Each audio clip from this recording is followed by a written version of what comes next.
ध्यान दे।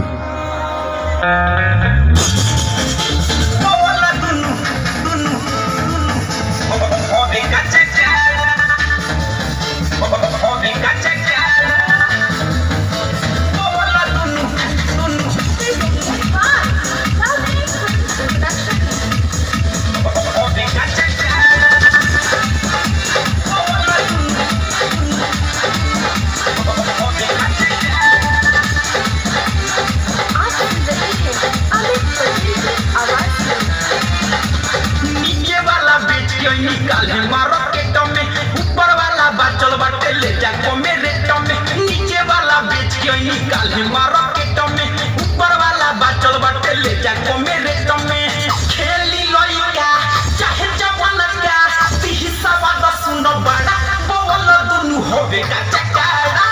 छुटी ना बाटे बड़ी काड़ा बोल दुनु होवे का चकाड़ा हो रे छमाड़ा होवे का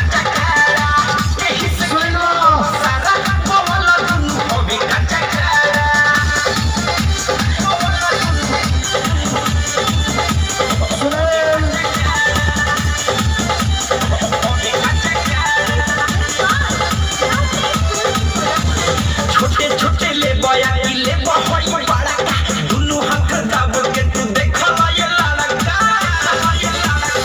आही रे